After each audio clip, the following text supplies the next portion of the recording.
So, in what was a long time coming, George Pickens was finally traded, and it's almost crazy to say. I had to wipe my eyes to double check, but Jerry Jones actually just made a move. And it's a no-lose situation for Dallas because, yes, Pickens has had his issues off the field, but the Cowboys were in desperate need of a quality second receiver to take some of the load and attention off of Ceedee. I really don't think Pickens will cause any problems in the locker room in Dallas. I think a lot of his frustrations in Pittsburgh grew from the poor quarterback play, and I can see how that would be frustrating. And it should be a different situation in Dallas. I know Dak gets criticized and he makes bad mistakes from time to time, but overall he can sling it and he puts up numbers, and I think that is what Pickens wanted. He just wants a chance to make plays when he gets open. It's simple as that. Let's take a look at George Pickens' stats throughout his career, because they actually are pretty solid. In his rookie season, he had 801 yards with 15.4 yards a catch and 4 touchdowns. In his sophomore season, he put up his career best numbers with 1,140 yards and 5 touchdowns,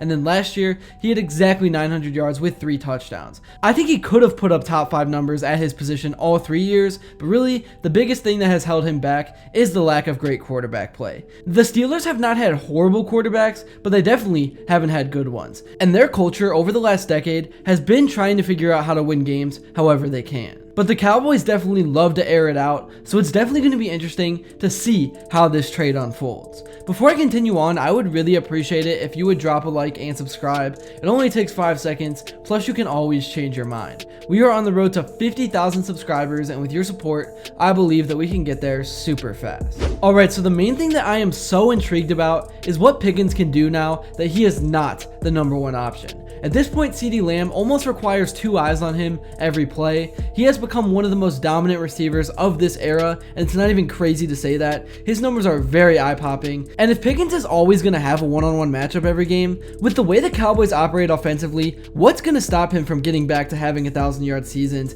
if he can keep his emotions together and not cause any locker room problems? The answer to that is nothing. The Cowboys really shored up the trenches in the draft, and while most people were fine with the picks, the big question that remained was how were the Cowboys gonna win with no explosive weapons around Dak? Well, now that question has been answered halfway. I still think the backfield is subpar, but getting George Pickens is exactly what the Cowboys needed just in terms of personnel.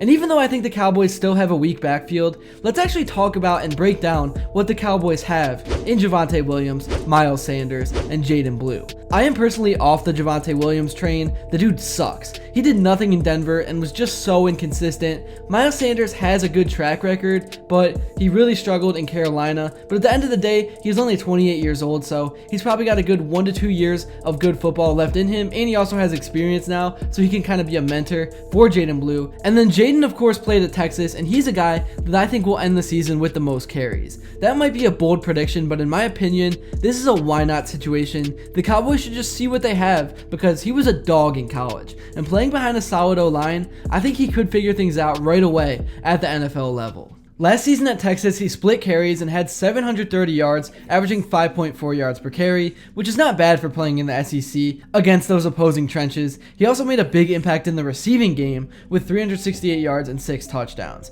He had 14 total for the year, so overall, those are definitely solid numbers. He provides versatility. He is a guy that I think can save the Cowboys running back room if there is anyone that can. Alright, moving on, let's talk about the other rookies that the Cowboys drafted just 2 weeks ago, and what they can provide in year 1, and also in the future. As most of you guys are probably aware, at pick 12, the Cowboys selected Tyler Booker, a right guard from Alabama.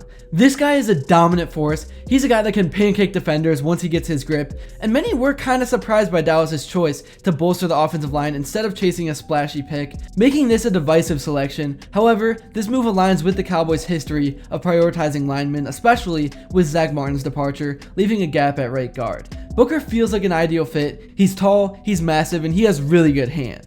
One concern with offensive linemen entering the NFL is whether their college size and physicality will translate.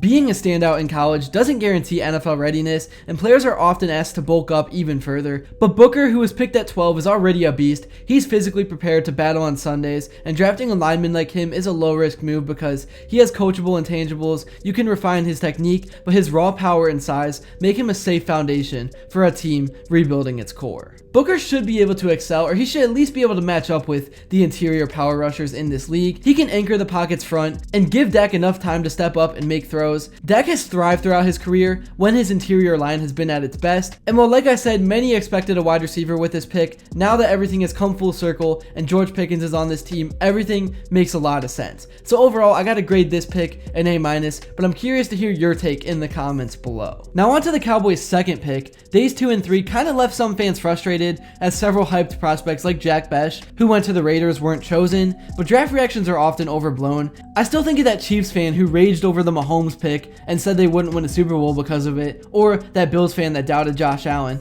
So let's discuss Donovan Ezeraku, an edge rusher from Boston College. I like this pick even though it mirrors last year's draft pattern. Offensive line in round 1, edge rusher in round 2. While I support building trenches, I am concerned about the lack of dynamic playmakers. And like I said, building and adding on to the trenches is never a bad thing in football. In fact, you can argue it's the most important part of the game as long as you have those playmakers on the outside. And I think Ezeraku is a gem. This was definitely a case of taking the best player available. Some mock drafts had him as high as 17, and his Boston College stats are very eye-popping. He had 113 solo tackles, 215 combined, 47 tackles for a loss, 30 sacks, and 8 forced fumbles. He improved every single year. He definitely had first-round production, but he kind of slid due to the dynamics of this draft and how things ended up going. Ezeraku's explosive first step and versatile moves, like his swim or low-bending edge rush, makes him a consistent winner at the line. His tape is thrilling, and while he has rookie areas to polish, this best player available pick at 44 really feels like a steal to me. It'll be really exciting to see him and what he can do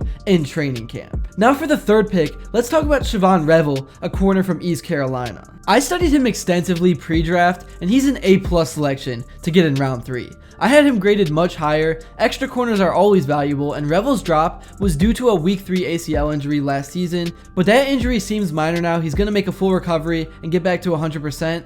The injury is only supposed to affect early activities like rookie camp as of now. I think this guy kind of flew under the radar because he went to a smaller school like ECU. He didn't have as much national media attention, but he's as talented as any secondary guy in this draft. I really do believe that. Now it's just about polishing up his game and getting him ready to guard the best receivers in the NFL. So yeah, this pick screams value. His raw athleticism lets him disrupt passing lanes, bat down balls, and he moves fluidly despite his tall, lanky frame. His exact 40 time is unclear due to the injury, but his film shows that he can match any college receiver stride for stride, and obviously he was asked to guard almost every single opponent's top target. So I think football should be less about the on-paper stats anyways and more about what you see on tape. Can a player keep up in space, all that kind of stuff, and Revel most definitely can. So yeah, overall, I was really happy with what the Cowboys and Jerry Jones did with their first few picks of the draft. I know Jerry Jones gets criticized a lot, and he's definitely not a good owner, but over the last few weeks, I think he's done exactly what this Cowboys team